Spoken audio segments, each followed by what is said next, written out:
بالحق بشيرا ونذيرا أما بعد قال الله تبارك وتعالى أعوذ بالله من الشيطان الرجيم بسم الله الرحمن الرحيم ادع إلى سبيل ربك بالحكمة والموعظة الحسنة وجادلهم بالتي هي أحسن فإن ربك هو يعلم بمن ضل عن سبيله وهو عالم بالمهتدين.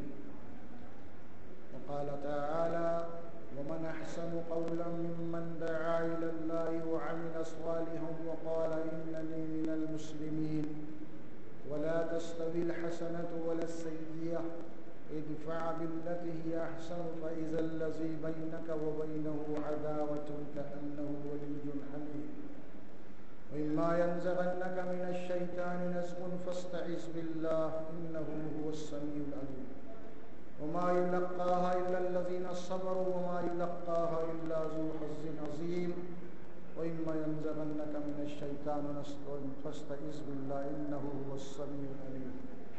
وقال تعالى يا أيها الذين آمنوا من يرتد منكم عن دينه فسوف يأتي الله بقوم يحبونهم أذلة على المؤمنين عزة على الكافرين يجاهدون في سبيل الله ولا يخافون لومة لائم ذلك فضل الله يؤتيه من يشاء والله واسع عليم.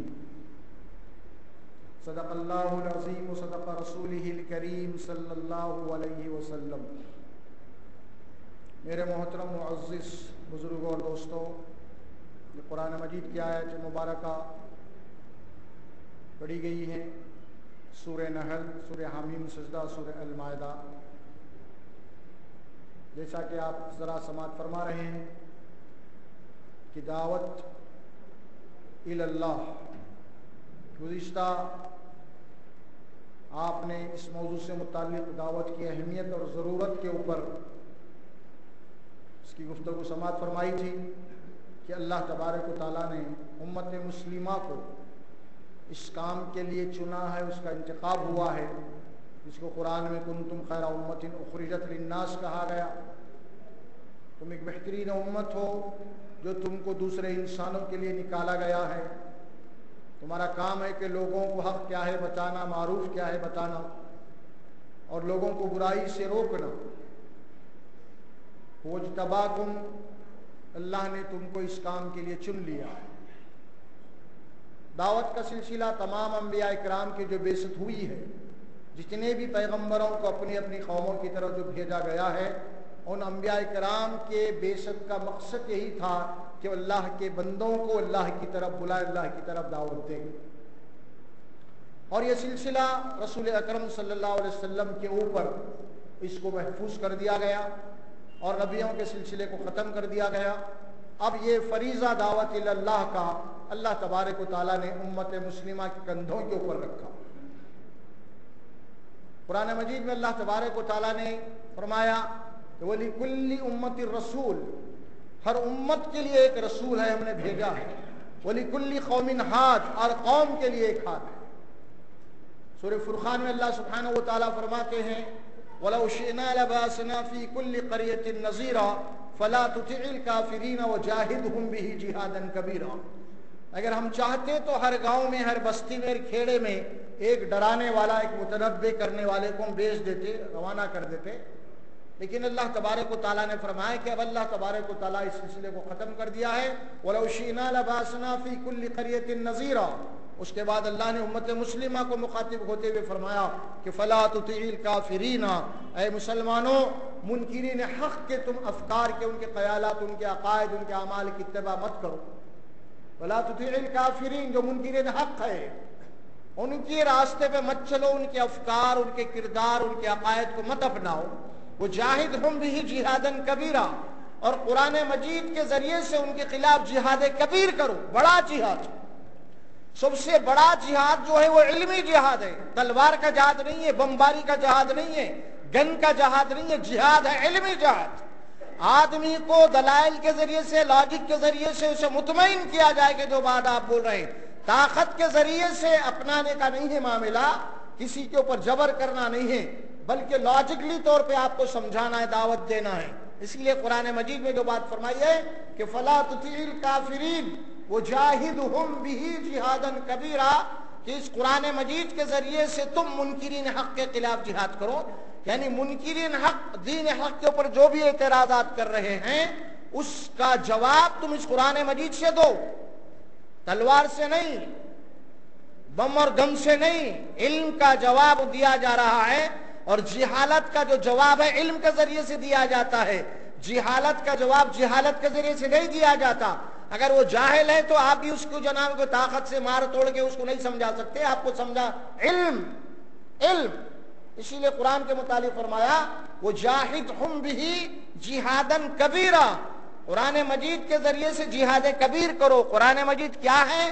اللہ کا علم ہے، علم کی کتاب ہے، یہ علم کی کتاب ہے۔ اللہ قرآن میں فرمایا سورہ اعراف میں وَلَقَدْ جِئْنَاهُمْ بِكِتَابٍ فَصَّلْنَاهُ عَلَى عِلْمٍ، اللہ فرماتے ہیں ہم تمہارے پاس ایک ایسی کتاب لے کے آئی ہے قرآن جس کی تمام تفصیلات علم کے اوپر مبنی ہے، یہ علم کی کتاب ہے۔ اسی لیے سب سے پہلی سورت جو نازل ہوئی اس میں یہی بات بتا دی گئی قرآن کے مجید کے مساق کہ وَعَلَّمَ الْإِنسَانَ مَا لَمْ يَعْلَمْ، ہم نے اس قرآن مجید کے ذریعے سے انسان کو علم دیا ہے، سمجھایا ہے۔ اقرا بسم ربک الذی سے شروع ہوتی ہے قرآن تو علم ہے، فرمایا یہاں پہ وجاہدہم بہ جہادا کبیرا، قرآن مجید کے ذریعے سے یعنی علم کے ذریعے سے، دلائل کے ذریعے سے، لاجک کے ذریعے سے، عقل کے ذریعے سے تم منکرین حق کا جواب دو۔ یہ ہے علمی گفتگو، لڑائی جھگڑے کی بات نہیں، فساد کی بات نہیں، قتل و غارت گیری کی بات نہیں ہے۔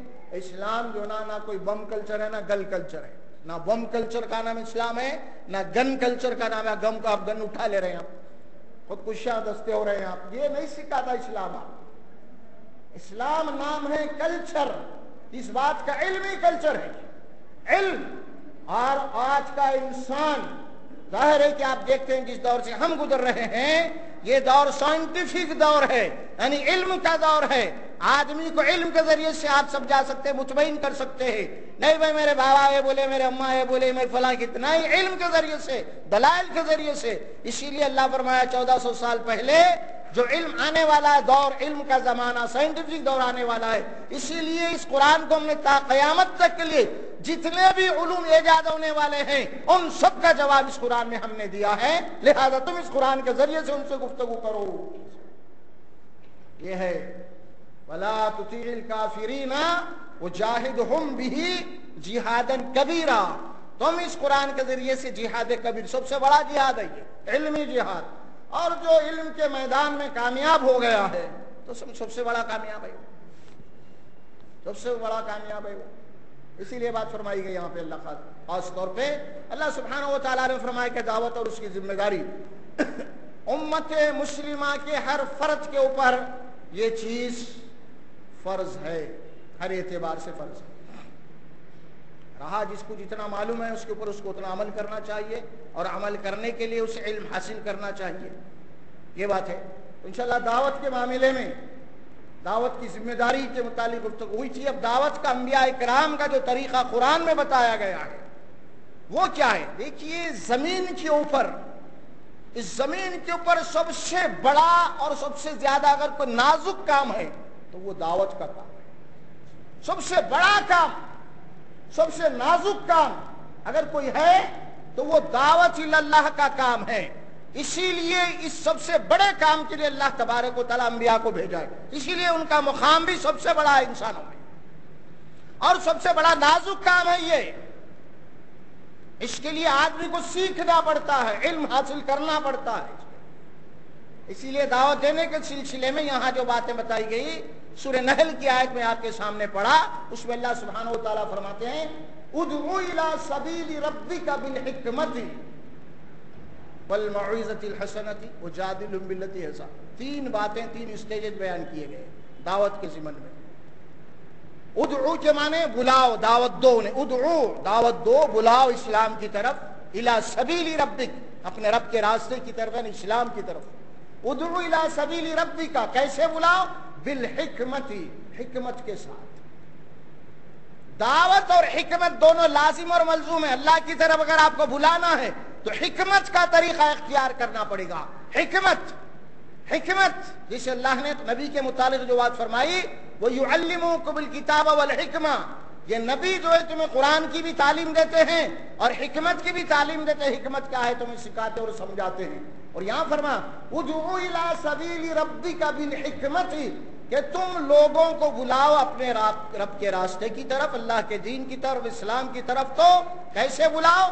بالحکمت، حکمت کے ساتھ. حکمت کے معنی کیا ہے؟ حکمت کے معنی عقل مندی، دانائی، سمجھداری، فراست، دور اندیشی، یہ ساری چیزیں حکمت میں آتی ہیں. حکمت فرما، حکمت کے بہت بڑا وسیع لفظ ہے. حکمت کے ساتھ لوگوں کو اللہ کی طرف بات بلانا ہے. یہ نہیں کہ آپ دعوت کا کام تو کر رہے ہیں لیکن اگر آپ کے پاس حکمت نہیں ہے تو پھر یہ دعوت جا کے عداوت بن جاتی ہے. اللہ کی طرف بلانے کے سلسلے میں اگر آپ حکمت عملی اختیار نہیں کریں گے تو ہوگا کیا؟ جس کو آپ دعوت دے رہے ہیں بغیر حکمت کے، وہ دعوت کے بجائے انہیں آپ کا دشمن بن جاتا ہے، عداوت ہو جاتی ہے. اسی لیے فرمایا کہ بالحکمت، حکمت کا انداز، طریقہ. حکمت کیا ہے؟ حکمت کسے کہتے ہیں؟ وہ ساری باتیں خود انبیاء کرام کے طریقے میں آپ کو ملتی ہیں. رسول اللہ صلی اللہ علیہ وسلم کا دعوت کا جو طریقہ تھا، صحابہ کرام کا جو دعوت کا طریقہ تھا، حکمت کے تحت لوگوں کو بلانا ہے. یہ نہیں کہ آپ کسی کو مشرک بول دے رہے ہیں، یہ نہیں کہ آپ کسی کو کافر بول دے رہے ہیں. آپ ہاں یہ طریقہ نہیں ہے. حکمت کے معنی آدمی کو، سامنے والے کو پورا آپ جناب علی پورا اس کو عزت دینا، ریسپیکٹ دینا ہے. سامنے والے کو پوری عزت دینا ہے اسے. سامنے والے کو وہ کافر ہے، مشرک ہے، اس کے باوجود اگر آپ اس کے سامنے اللہ کی بات رکھ رہے ہیں اس کو پورا ریسپیکٹ دینا، اس کی عزت کرنا ہے. آپ دیکھیے کہ قرآن مجید میں اللہ تبارک و تعالیٰ نے موسیٰ علیہ السلام کو فرعون کے پاس بھیجا کہ جاؤ، فرعون بڑا سر اٹھا رہا ہے، بڑا باغی بن چکا ہے اور اپنے آپ کو خدا ہونے کا دعویٰ بھی کر رہا ہے. اللہ تبارک و تعالیٰ سورہ طٰہٰ میں فرمایا اذهب الى فرعون، اذهبا الى فرعون، کہ تم دونوں بھائی مل کے فرعون کے پاس جاؤ. موسیٰ علیہ السلام، ہارون علیہ السلام، فرعون کے پاس جاؤ. اذهبا الى فرعون، فرمایا کہ بھی آیاتنا کے الفاظ ہے، میری آیات، میری نشانیاں لے کے جاؤ. اس کے بعد اللہ تبارک و تعالیٰ نے فرمایا، اور وہاں پہ موسیٰ علیہ السلام یہ بات بولے، اے اللہ میں فرعون کے پاس کیسے جاؤں جبکہ میں جو ہے فرعون کے ایک آدمی کا میرے ہاتھ سے قتل ہو چکا، میں تو مصر سے نکل گیا. اور آپ کو معلوم ہے کہ فرعون، موسیٰ علیہ السلام فرعون کے پاس پرورش پائے، وہاں پلے، فرعون پال لیا تھا آپ کو. یہ قرآن میں بڑا تفصیلات رہی ہیں. اللہ تبارک و تعالیٰ نے کہا جاؤ فرعون کے پاس، میں تمہارے ساتھ ہوں. اذهبا الى فرعون انت واخوک. اس کے بعد اللہ تبارک و تعالیٰ نے موسیٰ علیہ السلام کو جو نصیحت کی ہے فرعون کے بعد جا کے تم کو دعوت کا انداز کیسے اختیار کرنا ہے، تو اللہ سبحانہ و تعالیٰ نے فرمایا فقولا له قولا لینا لعلہ یتذکر او یخشی. اے موسیٰ جب تم فرعون کے پاس جا رہے ہو تو فرعون کے ساتھ جب تم گفتگو کرو تو تمہارا لب و لہجہ بڑا نرم ہونا چاہیے، سختی نہیں، نرم لہجہ اختیار کرو. فقولا له لین، اپنی زبان کو نرم رکھو، اپنی زبان کو شیریں رکھو، ہاں اپنے زبان کو ادب میں رکھو. فرمایا فقولا له لین، نرم انداز میں بات کرو. اللہ بول رہی ہیں. آپ اندازہ لگا سکتے ہیں کہ اللہ تبارک و تعالیٰ فرعون جو اللہ کا دعویٰ کر کے بیٹھا ہے اور اللہ بول رہے ہیں ذرا نرم بات کرنا، تو کیا معنی ہو سکتے ہیں اس کے؟ کیا نعوذ باللہ اللہ تبارک و تعالیٰ کو کچھ خطرہ تھا کیا فرعون سے؟ ہاں ارے کچھ گڑبڑ کر دیں گا انہیں بھائی میرے خلاف بول کے، ایسا تھا نہیں. کیونکہ اللہ تبارک و تعالیٰ ظاہر ہے کہ فرعون کو پیدا کرنے والا بھی اللہ ہی ہے، اور ظاہر ہے کہ اللہ تبارک و تعالیٰ ہر ایک کے نفس سے واقف ہے، نفسیات. اور انسان کا یہ نفس ہے کہ چونکہ انہیں اس مقام پہ پہنچ چکا ہے، یہ غرور کے مقام پہ پہنچ چکا ہے، لہذا اس کے نفس کو مت چھیڑو. کسی کے نفس کو نہیں چھیڑنا دعوت میں، بلکہ جا کے وہاں پہ تم فقولا لہ لین، بڑے نرم انداز میں، بڑے ہی جناب علی اچھے انداز میں اس سے گفتگو کرو. فقولا لہ قولا لینا لعلہم یتذکرون، ہو سکتا ہے کہ تمہارے اس طریقے سے وہ یاد دہانی کر لے، کچھ نصیحت حاصل کرے. او یخشا، یا ہو سکتا ہے کہ اللہ کا ڈر پیدا ہو جائے اسے. یہ دیکھیے دعوت، ادعو الی سبیل ربک بالحکمت کہ تم اپنے رب کی طرف لوگوں کو دعوت دو تو حکمت کے ساتھ، دانائی کے ساتھ، عقل مندی کے ساتھ، فراست کے ساتھ، دور اندیشی کے ساتھ. اور دعوت میں سب سے پہلی بنیاد یہ ہے آپ جسے دعوت دے رہے ہیں آپ اس کے خیر خواہ ہونا، پہلے اس کے ہمدرد ہونا. آپ اگر آپ اس کے ہمدرد نہیں ہیں، اگر آپ اس کے خیر خواہ نہیں ہیں، اگر آپ اس کے کوئی مصیبت میں کوئی برے وقت میں کام نہیں آئے، اگر آپ جا کے دعوت دے رہے ہیں تو گیٹ آؤٹ بولتا ہوں، جا میں آ جا، میں پریشان ہوں، خود کاندھا تم. ہاں اب آ رہے ہیں خالی دعوت. ارے اس کے بھوک میں، اس کے پیاس میں، اس کے برے دنوں میں اگر آپ اس کے ساتھ رہو آپ. ہاں دعوت کے لیے ضروری ہے کہ آپ سب سے پہلے اس سے کلوز ہونا چاہیے، اس سے قربت پیدا ہونا چاہیے، اس سے تعلقات پیدا ہونا چاہیے. اگر آپ کب کلوز ہو سکتے ہیں، کب اس کا دل جیت سکتے ہیں آپ؟ جب آپ اس کے ساتھ اخلاق کا مظاہرہ کریں گے، اگر آپ اس کے ساتھ برے حالات میں کام آئیں گے، اس کی ہمدردی کریں گے، اس وقت آپ اس کا دل جیت سکتے ہیں اور آپ کے متعلق وہ نظریہ قائم کر سکتا ہے بھئی یہ میرا خیر خواہ ہے، یہ میرا ہمدرد ہے، یہ میرے برے حالات میں کام آیا ہے، یہ میری بیماری میں کام آیا ہے، یہ میری مصیبت میں کام آیا ہے، یہ میرا ہمدرد ہے. ہونا ہے کوئی نہ کوئی بات ہے میرے کام کی، تبھی تو میرے کو یہ بول رہا، بول کے ذرا دماغ کھولتا ہوں، ذرا دماغ کھولتا. اور جہاں دماغ کھلا اللہ فرماتے ہیں کہ ہم اس کے دل میں حق بات اتار دیتے. صرف کھڑکی کھلنا ضروری ہے. کھڑکی کھل گئی تو روشنی اندر آ گئی، کھڑکی بند کر لیے تو روشنی نہیں آتی.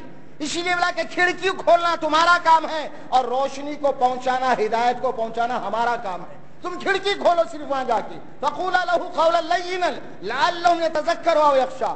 آج ہمارے پاس یہ معاملہ ہے اس نے دعوت کا معاملہ ہے. سمجھ رہے کہ دعوت کیا ہے؟ صرف تقریر کر دینا، واز کر دینا، یہ دعوت نہیں ہے. دعوت تو یہ کہ انفرادی طور پہ، انڈیویجل طور پہ آپ لوگوں سے ملاقات کریں، آپ لوگوں سے تعلقات پیدا کریں. آپ ہاں ارے کہ ہم بول رہے ہیں کہ یہ مشرک ہے، یہ کافر ہے. یاد رکھیں کہ کسی کو مشرک اور کافر مت بولیے آپ، یہ اجازت نہیں ہے کسی مسلمان کو. اگرچہ کہ انہیں شرک کر رہا ہے، انہیں کفر کر رہا ہے، آپ کو یہ حق نہیں ہے کہ آپ اسے مشرک کہیں یا کافر کہیں. کیوں؟ اسی لیے جب تک آپ اس کے اوپر حجت نہ قائم کر دیں، اگر آپ نے محنت کی ہے، اس تک حق بات پہنچایا ہے اور بار بار پہنچایا ہے، اس کے باوجود بھی آپ کو اگر وہ بات نہیں مان رہا ہے، وہاں پہ آپ کی بات حجت اس کے اوپر قائم ہو جائے.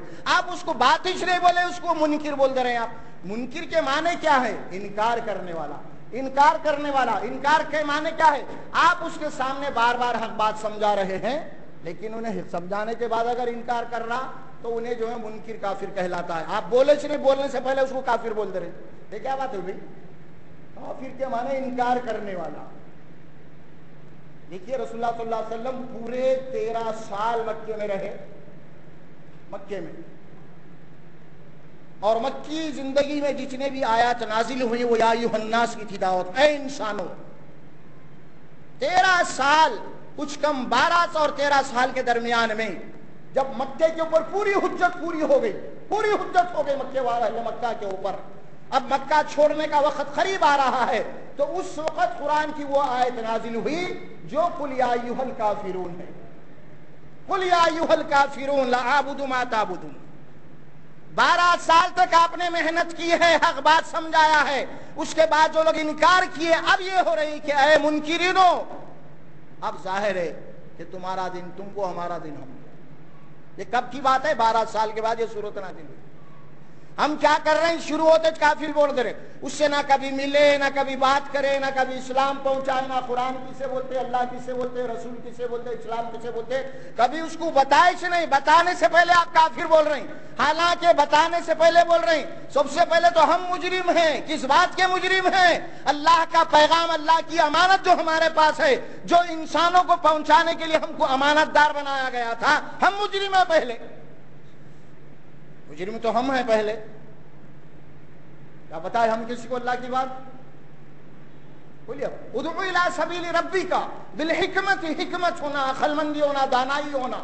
ہاں ہم اپنے ذاتی مفاد کے لیے لوگوں سے دوستی کرتے ہیں، کچھ کام نکلنا ہے، ارے انہیں کافر رہے تو کیا ہے، اپنا کام نکالو نا. ہاں ارے ان مشرک ہم کو کیا ہے، اپنا کام نکالو. ہم بھی یہی بول رہے ہیں کہ آپ کا سب سے بڑا کام جو ہے وہ اللہ کی بات پہنچانا ہے. یہ کام نکالنے کے لیے آپ دوستی کرو نا. ہاں سب سے بڑا آپ کا کام، ہمارا مطلب کا کام ہے تو ہم بول رہے ہیں ارے مشرک رہے تو کیا دوستی میں جانا پڑتا، کام نکالنا ہے. ٹھیک ہے الحمد اچھی بات ہے آپ ٹھیک ہے، لیکن کام نکالنا تو سب سے بڑا کام کون سا نکالنا ہے آپ کو؟ سب سے بڑا کام آپ کو یہ نکالنا ہے کہ اللہ کا دین اس تک پہنچانا، سب سے بڑا کام آپ کے اوپر یہ ہے۔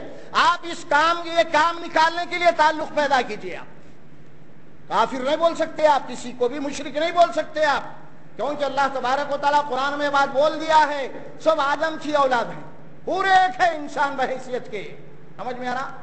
کوئی کسی کو کوئی فوقیت اور فضیلت نہیں ہے، ہاں اللہ بھی تقوی ہے تو کوئی تقوی کی بنیاد پہ ہے، عمل کی بنیاد پہ، کیریکٹر کی بنیاد پہ، اخلاق کی بنیاد پہ ہے، اس کے اوپر ہے، لیکن پیدائشی طور پہ کسی کے اوپر کچھ نہیں۔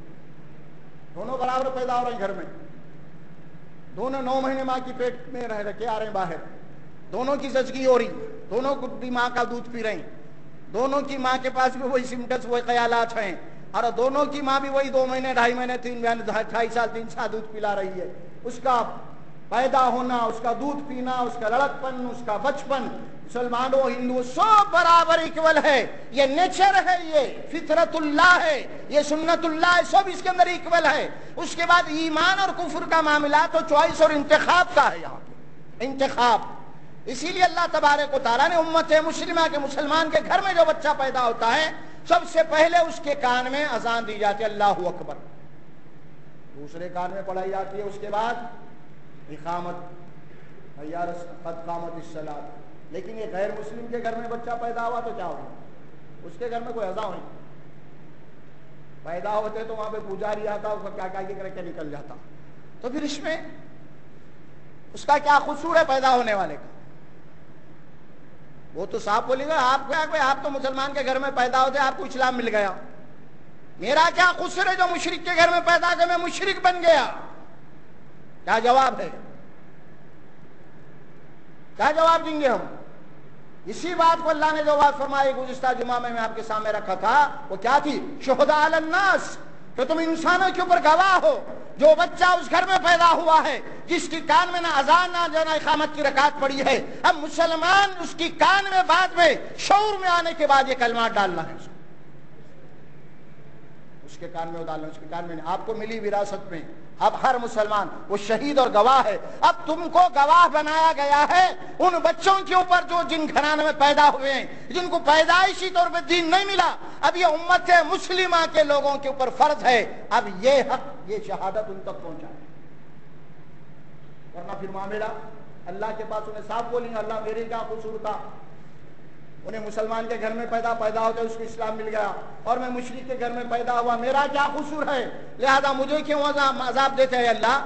ہاں، اس کے بعد اللہ تبارک و تعالیٰ جب وہ اعتراض کریں گا، اللہ سبحانہ و تعالیٰ مسلمان کو بلائیں گا، اے مسلمانوں ادھر آؤ، جو ان سے ملاقات کرتے تھے، جن سے تعلقات تھے، جن سے لین دین تھا، جن سے سمجھ میں آ رہا جان پہچان تھی، اس مسلمان کو بلایا جائے گا، اور حالانکہ یہ کہہ رہا ہے کہ اللہ کی بات اس کو نہیں معلوم، تم تو اس سے ملتے تھے نا، دوستی تھی نا، چائے پانی بھی پیتے تھے ساتھ اٹھ کے بیٹھ کے، کیا یہ صحیح بول رہا ہے کہ کبھی تم کو نہیں بتا اس کو بات؟ میں تم کو مسلمان کے گھر میں اسی لیے پیدا کیا تھا، پیدائشی طور پہ میں نے تمہیں دین اسلام کی امانت تمہیں دی تھی تاکہ یہ امانت ان لوگوں تک پہنچائی جائے جن کے گھروں کے اندر یہ امانت نہیں ہے۔ شہداء علی الناس، شہید ہے تم، گواہ بنا کے بھیجو۔ اگر اس وقت مسلمان اگر واقعے میں کام نہیں کیا، اگر نہیں پہنچایا، اگر اس کی بات صحیح نکل گئی تو ظاہر ہے کہ اس وقت جو حالات پیدا ہونے والے ہیں وہ یہ ہے کہ اس کے بچنے کے امکانات پیدا ہو جائیں گے اور مسلمانوں کے پکڑے جانے کے امکانات پیدا ہو جائیں گے۔ یہ گواہ تھا، اس کو امانت ملی تھی پیدائشی طور پہ، اللہ کی طرف سے جو دین ملا تھا اس تک نہیں پہنچا۔ ادعو الى سبیل ربک بالحکمۃ والموعظۃ الحسنۃ وجادلھم باللتی ہی احسن، اور اس کے بعد پہلی بات فرمایا کہ حکمت کا طریقہ اختیار کرو دعوت میں، اور دوسری بات کیا فرمائی؟ موعظۃ الحسنہ، اور کسی کو نصیحت کرو سمجھاؤ تو تمہارا انداز بڑا بہترین ہونا چاہیے۔ والموعظۃ الحسنہ، موعظہ کے معنی واعظ، اسی سے واعظ کے معنی نصیحت کرنا، سمجھانا، حسنہ کے معنی اچھا طریقہ ہونا، بہترین طریقے سے آپ کو سمجھانا ہے۔ وَجَادِلْهُمْ بِالَّتِي هِيَ أَحْسَنُ، تیسری بات یہ فرمائی، ظاہر ہے کہ ہر ایک کے سامنے اگر آپ اللہ کی بات بولیں گے، نصیحت کریں گے تو ہر کوئی خاموش نہیں بیٹھتا، بعض لوگ جو نا بحث بھی شروع کر دیتے، یہ کیسا وہ کیسا، وہ بات کیسا صحیح، ہم کیسا غلط، ہے بحثاں شروع ہو جاتے ہیں۔ تو اللہ تعالیٰ فرمائے کہ سامنے والا جب تم سے بحث کرنا شروع کر دے تو تمہیں الجھنا نہیں چاہیے، غصے میں نہیں آنا چاہیے۔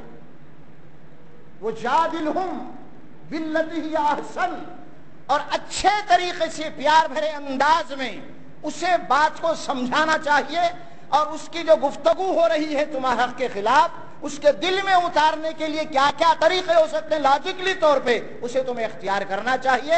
اس کے اوپر تم کو برہم نہیں ہونا چاہیے، غصے میں نہیں آنا چاہیے۔ سمجھ میں آ رہا؟ وجادلہم باللتی ہی احسن، اچھا طریقہ، احسن فرمایا۔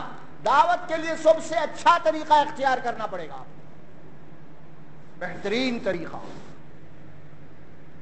کیونکہ اسی لیے بتایا تھا میں، دعوت کا جو کام ہے سب سے بڑا اور سب سے نازک کام ہے۔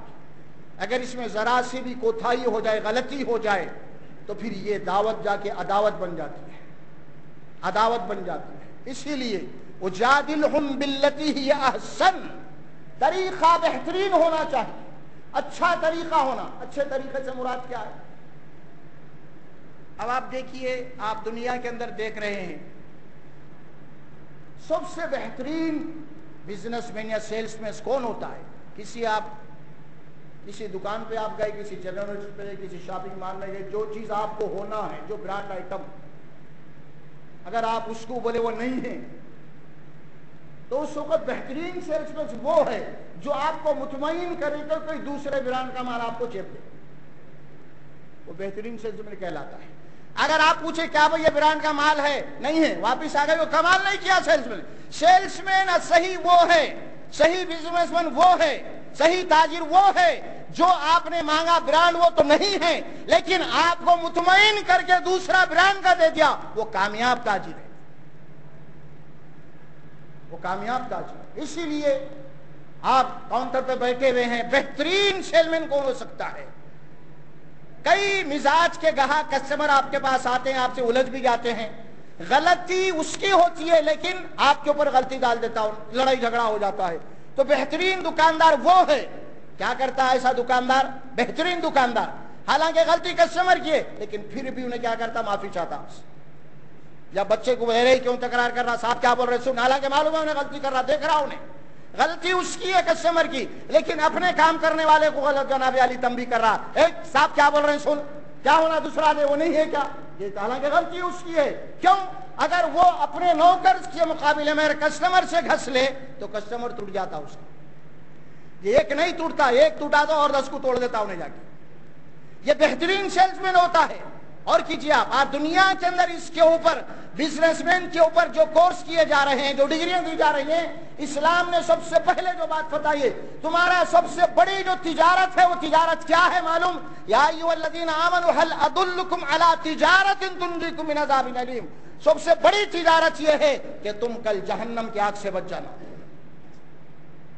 وہ تجارت کا طریقہ ہم تمہیں بتاتے ہیں کیسا کرنا ہے۔ تو میں بتا رہا ہوں آپ کا بہترین طریقہ۔ آپ دیکھیے کہ جتنے بھی برے کام آج زمین پہ، جتنے برے کام، جتنے غلط کام آپ زمین پہ ہو رہے ہیں، وہ سب طریقہ اچھا ہے، کام غلط ہے، طریقہ ان کا اچھا ہے، کام غلط ہے۔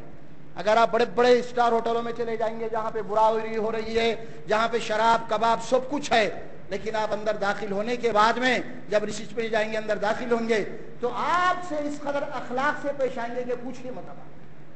جاتے ہی سب سے پہلے جھک کے آپ کا ویلکم کریں گے، ویلکم صاحب، کیا ہونا چاہیے، کیا آپ ٹھنڈا پینا گوارا کریں گے، آپ گرم پینا گوارا کریں گے؟ پھر اس کے بعد جاتے خود بولتے سوری سر، کیا آپ ہماری سروس سے مطمئن ہیں؟ ہاں، کیا ہم سے کوئی غلطی نہیں ہوئی؟ آپ بتائیے، ایک برا مقام ہے لیکن طریقہ بہترین ہے برا مقام، شراب اور کباب کا مقام ہے لیکن طریقہ بہترین ہے۔ دیکھیے آپ اندازہ لیجیے، جائزہ لیجیے، بڑے بڑے مقامات کے اوپر دھوکہ دے رہا ہے آدمی، دھوکے کا مال بیچ رہا ہے، لیکن بڑے پیارے انداز میں آپ کو جھانسے میں لے رہا ہے، اخلاق اتنے اچھے ہیں، اخلاق اتنے اعلیٰ ہیں، لیکن ہے دھوکے باز، لیکن آپ کو اخلاق کا جھانسا دے کے آپ کو دھوکہ دے رہا ہے۔ اسی لیے برائی کامیاب ہے، اور چونکہ حق کے معاملے میں آج حق حق آج اعلیٰ ہے، دین کی بات اعلیٰ ہے، لیکن دین کو پیش کرنے کا دینداروں کا طریقہ گھٹیا ہے، طریقہ غلط ہے، طریقہ گھٹیا ہے، اخلاق نہیں ہے، اور برا کام ہے لیکن اخلاق سے پیش کیا جا رہا ہے، اور اعلیٰ کام دین کا ہے لیکن طریقہ گھٹیا ہے۔ اسی لیے برائی کامیاب ہے، اور برائی کرنے والوں کے پاس اتحاد اور اتفاق ہے۔ جتنے بھی انڈر گراؤنڈ تحریکیں ہیں، مافیا تحریکیں ہیں، ان کے اندر گٹھ جوڑ ہے، ایمانداری ہے بے ایمانی کے اندر، کاروبار بے ایمانی کے ہیں، لوٹ لاٹ کے ہیں، پاکٹ مارنے والے، گڑمبا بیچنے والے، یہ سب کمائی لا کے اپنے باس کے سامنے ڈال دیتے، ایمانداری ایک پیسہ بھی جیب میں رکھتے، پھر اس کے بعد جو بھی ہے ایگریمنٹ کو بانٹ کے دے دیتا، اس کے خوش۔ ایمانداری کا مظاہرہ وہاں پہ ہو رہا ہے بے ایمانی ہے، ڈاکواں، لیکن تقسیم ایمانداری کی ہے، اور ظاہر ہے کہ اپنے باس سے اتنا مطمئن ہے، پورا لے کے جا کے ڈالنے کے بعد اس کو جو آرا دے دیتے۔ اتحاد ہے، اتفاق ہے، اور پھر سوچئے ان کے اندر اتنا اتفاق ہے، برائی کرنے والوں میں، ڈاکہ ڈالنے والوں کے اندر، ملاوٹ کرنے والوں کے اندر۔ میں یہ بات اسی لیے عرض کر رہا ہوں کیونکہ جس دور سے آج ہم گزر رہے ہیں وہ برائی کا دور ہے، آج فساد کا دور ہے، خیانتوں کا دور ہے، لیکن اس کے باوجود ہم یہ دیکھ رہے ہیں کہ جتنے بھی کام کر رہے ہیں، کام کرنے والے کے پاس ایک ڈسپلن ہے، ایک نظم ہے، ایک ضبط ہے، آپس میں ایک ربط اور تعلق ہے ان لوگوں کے اندر، اسی وجہ سے ان کی تحریکیں آج کامیاب ہے۔ لیکن حق کا کام کرنے والوں کے اندر آج کوئی نظم نہیں ہے، کوئی نفس نہیں ہے، آج ان کے اندر کوئی آپس میں تال میل نہیں ہے، کوئی ربط نہیں ہے، ہر کوئی اپنی جگہ پہ ہے، بلکہ دوسرے حق کو فتویٰ دے رہا ہے کہ یہ جناب وہ جماعت گمراہ ہے، یہ جماعت گمراہ ہے، آپس میں ہو رہی ہے، اور برائی آپس میں متحد ہو رہی، حق آپس میں ٹکرا رہا ہے۔ سوچو، آپ جائزہ لیجئے اس کا، جتنے بھی برائی ہیں آپ دیکھیے اس کو۔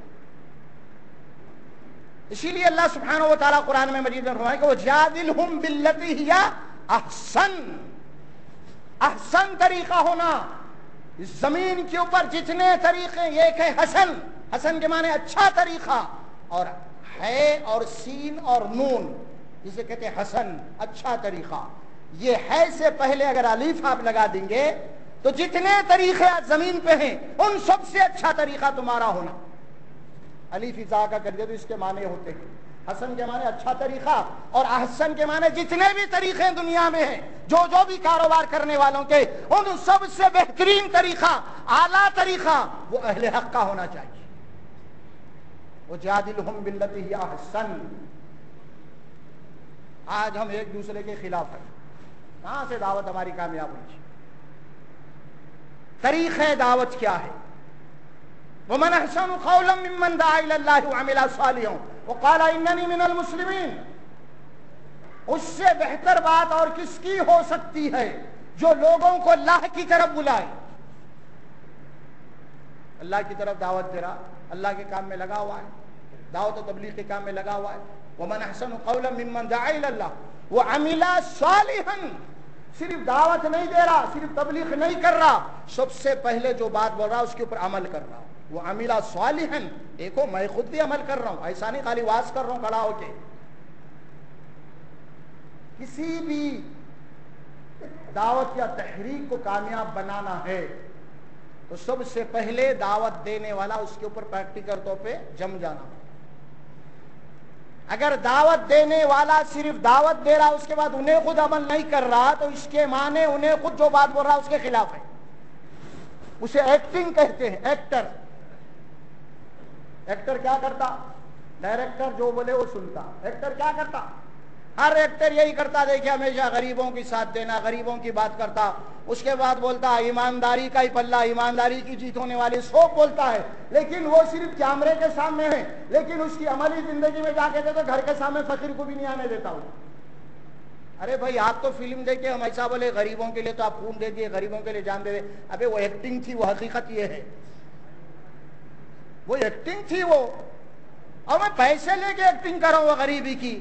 ہاں سمجھ میں آ رہا؟ ارے بھائی آپ اتنے ہمدرد غریب کے بول کے میں آیا کچھ دیتے صاحب بول کے، تو آپ تو واچ مین کو بٹھا دیے گھر کے جناب علی، دور دور تو کسی فقیر کی اجازت انٹری نہیں ہے آپ کے پاس، تو یہ کون سے آپ کے غریبوں کے ٹنکی؟ تو یہی معاملہ ہے، اگر واز کرنے والا واز کر رہا ہے، دعوت دینے والا دعوت دے رہا ہے اسٹیج پہ ٹھہر کے، لیکن اسٹیج کے بعد اگر وہ اپنی پرائیویٹ زندگی کے اندر، عملی زندگی کے اندر اس کے وہ اگر اثرات نہیں ہیں، اگر وہ باعمل نہیں ہیں، تو وہ موجودہ دور میں ایکٹر کہلاتا ہے، ایکٹنگ کرنے والا صرف، حقیقت سے اس کا تعلق نہیں۔ اور ایسا ہی ہو گیا ہے معاملہ، آج ہمارے پاس صرف اسٹیج کی حد تک ہو گئی ہے دعوت و تبلیغ۔ حقیقت یہ ہے کہ آج علماء اکرام، آج بڑے بڑے علماء، ظاہر ہے کہ دعوت کا کام عوامی سطح پہ ہونا چاہیے۔ عوامی سطح سے مراد یہ ہے اسٹیج کی حد تک نہیں، پروگرام کی حد تک نہیں، ایک اسٹیج بنا دیا گیا، دھواندار تقریر ہو رہی، اس کے بعد عوام کو ان کی معلوم ہی چلی، حالانکہ عوام کے درمیان میں رہنا، انہیں واعظ یا عالم یا مولوی عوام کے درمیان میں رہنا، رابطہ توڑے عوام سے اس کا ربط اور تعلق رہنا، عوامی سطح پر اصلاح کا کام ہونا۔ اگر ایسا نہیں ہے تو پھر سب ایکٹنگاں ہیں۔ اسی لیے قرآن مجید میں اللہ تبارک و تعالیٰ بنی اسرائیل کو مخاطب کر کے فرمایا سورۃ البقرہ کے اندر، اتأمرون الناس بالبر وتنسون انفسکم وانتم تتلون الکتاب افلا تعقلون۔ ارے کیا تم لوگوں کو تو بڑی اچھی اچھی باتیں کہتے ہو، بڑی اچھی اچھی نیکی کی باتیں بتاتے ہو، بڑے اچھے اچھے واز کرتے ہو، وتنسون انفسکم، اور اپنے آپ کا جب عمل کا معاملہ آتا ہے تو بھول جاتے تم۔ تنسو کے معنی تنسا، بھول جانا، وتنسون انفسکم، کیا اپنے آپ کو بھول جاتے ہو؟ ہاں، کیا وہ تقریر تمہارے لیے نہیں ہے؟ کیا وہ واز تمہارے لیے نہیں ہے؟ کیا صرف عوام کے لیے ہے؟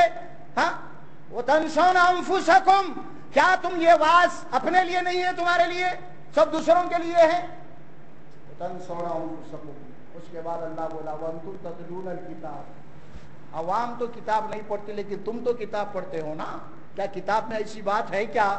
ہاں، لوگوں کو بولو تم بھول جاؤ، ہاں واز اچھی طریقے سے خود عمل مت کرو، کیا ایسی بات ہے؟ وانتم تتلون الکتاب، تم خود کتاب پڑھتے ہو، افلا تعقلون، کیا تمہیں اتنی بھی عقل نہیں ہے کہ دوسروں کو تو دوزخ کی آگ سے بچانے کی کوشش کر رہے ہو اور اپنے آپ کو جہنم میں جھونک رہے ہو؟ ہاں، دوسروں کو اچھی بات بتانا اور خود اچھی بات پہ عمل نہیں کرنا، اس کے معنی یہ ہوا کہ میں آپ کو دوزخ کی آگ سے بچاؤں اور میں خود جہنم کی تیاری کروں، اس کے معنی یہ ہے۔ اللہ بولا کس سے بے وقوف ہے تم لوگ؟ ومن احسن قولا ممن دعا الى الله وعمل صالحا وقال انني من المسلمين، وہ عمل صالح بھی کرتا رہے اور قال انني من المسلمين، اور یہ کہتا رہے کہ میں مسلمان ہوں، من المسلمین، میں مسلمانوں میں سے ہوں۔ مسلمانوں سے مراد کیا ہے؟ یہ عربی لفظ ہے مسلم کے معنی مطیع و فرما بردار، مسلم کے معنی اللہ کے احکامات کے اوپر عمل کرنے والا۔ اس کی جامع تشریح آپ کو سورہ انعام میں ملتی ہے، قل ان صلاتي ونسكي ومحياي ومماتي لله رب العالمين لا شریک لہ بذلک امرت، بے شک میری نماز، میری قربانی، میری مالی عبادت، میری جانی عبادت، سب کچھ اللہ کا۔ اسلام یہ ہے، قال اننی من المسلمین، اس کے بعد فرمایا ولا تستوی الحسنۃ ولا السیئۃ، دیکھو نیکی اور برائی دونوں برابر نہیں ہو سکتے، اچھا عمل اور برا عمل دونوں برابر نہیں ہو سکتا۔ آپ لوگوں کو اچھی بات بتا رہے ہیں، لوگ آپ کو گالی دے رہے ہیں، لوگ آپ کو پتھر مار رہے ہیں، دونوں برابر نہیں ہو سکتے عمل۔ ولا تستوی الحسنۃ ولا السیئۃ ادفع بالتي هي احسن، اللہ فرماتے ہیں جو دعوت کا کام کرنے والے ہیں، جو مسلمان ہیں، جن کو دعوت کا کام کرنا ہے، اللہ تبارک و تعالیٰ انہیں جو فارمولہ دیا ہے اس آیت میں وہ یہ ہے کہ اگر کوئی تمہارے خلاف برائی کرے، تم کو گالی دے، تم کو نقصان پہنچائے، تو تم کیا کرو؟ اس کے ساتھ ہمدردی کرو۔ کیا کرو تم؟ اگر کوئی تم کو تکلیف پہنچائے تو اللہ فرماتے ہیں تمہارا کام یہ ہے کہ تم اس کے ساتھ ہمدردی کرو۔ کوئی گالی دے تو تم اس کے لیے دعا دو، کوئی زخمی کرے تو تم اس کے لیے دعا دو، کوئی تمہیں مارے تو اس کو ہدایت کے لیے دعا دو، اللہ اس کی ہدایت کے لیے اس کے سینے کو کھول دے۔ یہ وہ باتیں ہیں رسول اللہ صلی اللہ علیہ وسلم جنگ بدر میں، جنگ احد میں زخمی ہو گئے، آپ کے 2 دانت شہید ہو گئے، آپ کی پیشانی سے خون بہنا شروع ہو گیا، بے ہوش ہو کے آپ یہ گڑھے میں بھی گر گئے۔ اس وقت صحابہ کرام نے کہا اے اللہ کے نبی، انہوں نے آپ کو زخمی کیا، آپ ان کے اوپر لعنت کیجیے۔ اللہ کے نبی نے فرمایا اللہ نے مجھے رحمت للعالمین بنا کے بھیجا ہے، میں لعنت کیسے کر سکتا ہوں؟ پھر اس کے بعد آپ خون پوچھ رہے تھے، اس کے بعد جو دعا کر رہے تھے، جنہوں نے جو لوگ آپ کو زخمی کیا ہے، وہ دعا کے الفاظ کیا تھے؟ اے اللہ میری قوم کو معاف کر دے، یہ جاہل ہے۔ اللہ جنہوں نے مجھے زخمی کیا ہے، اے اللہ تو انہیں معاف کر دے، یہ لا یعلمون ہے، یہ قوم نہیں جانتی۔ ولا تستوی الحسنۃ ولا السیئۃ، یہ ہے سنت۔ یہ کیا ہے؟ سنت ہے۔ یہ سامنے والا زخمی بھی کر دیا ہے، تکلیف بھی دیا ہے، تو اس کے لیے دعا کرنا، اس کو معاف کر دینا، یہ ہے سنت۔ ہمارے پاس سنت وہ نہیں ہے، ہمارے پاس سنت ہے میٹھا کھانا، ٹھنڈا پانی پینا، بیٹھ کے پانی پینا، اب یہ سنت باقی رہے گا۔ النکاح من سنت، نکاح کرنا سنت ہے، تھوڑا میٹھا کھا لینا سنت ہے، ٹھنڈا پانی پی لینا سنت ہے، ظہر کے بعد تھوڑی دیر سو جانا سنت۔ یقیناً یہ سب سنتیں ہیں، لیکن یہ ساری سنتیں جو ہے ٹھنڈی ٹھنڈی ہے، ٹھنڈی ٹھنڈی۔ اور جو گرم سنت ہے وہ یہ ہے، جہاد والی جو سنت ہے وہ یہ ہے، زخمی ہونے کے بعد بھی آپ اس کے لیے دعا کرنا اور اس کے اس فعل کو معاف کر دینا، یہ ہے اصل سنت۔ یہ ہے ولا تستوی الحسنۃ ولا السیئۃ۔ اگر تم ایسا کرو گے تو ہوگا کیا؟ ہمارے اس فارمولے کے اوپر عمل کرو گے تو اس کے نتائج، اس کا رزلٹ کیا نکلے گا؟ اللہ بول رہے ہیں اگر تمہارا جانی دشمن ہے، اگر تم اس کے ساتھ، اگر تمہارا بیہیویئر ایسا رہے گا تو اللہ فرماتے ہیں ہم اس کو تمہارا جگری دوست بنا دیں گے۔ جو وقت ختم ہوگا انشاءاللہ، یہ سلسلہ باقی رکھ رہا ہوں میں۔ انبیاء کرام کا دعوت کا طریقہ کار کیا تھا، اور ہم کو اللہ تبارک و تعالیٰ نے کیا حکم دیا ہے۔ دعوت بڑی ذمہ داری کا کام ہے، اور سب سے پہلے ہماری زندگی کے اندر ہم سمجیدہ ہونا چاہیے، مشتعل نہیں ہونا چاہیے، جذبات میں نہیں آنا۔ جذبات انسان کو نقصان پہنچاتے ہیں، اسی لیے قرآن میں بار بار صبر کا دام تھامنے کی بات ہے، صبر کرو صبر کرو صبر کرو۔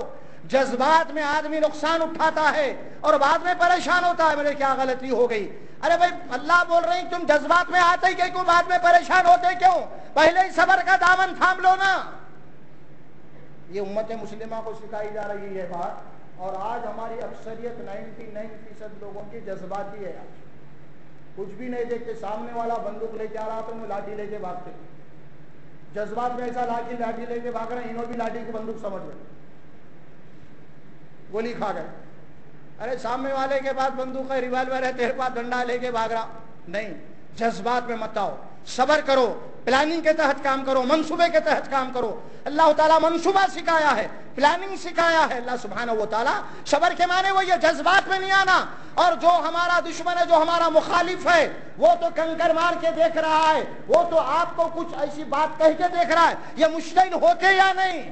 اور مسلمانوں کو مشتعل کرنا بہت آسان ہے، کچھ بھی ان کے مذہب کے خلاف بولو، پھر اس کے بعد یہ مشتعل ہو جاتے ہیں، اور جب مشتعل ہو جاتے ہیں پھر ان کے ساتھ مارو داڑو خسال کرو، فساد کرو، قصہ ختم۔ اگر ہم مشتعل ہی نہیں ہوئے پہلے پھر معاملہ ٹل جاتا۔ اسی لیے انشاءاللہ اس کے ماں باپ آیت آئیں گی۔ بارک اللہ لی ولکم فی القرآن العظیم ونفعنا وإیاکم بالآیات والذکر الحکیم برحمتک یا رب۔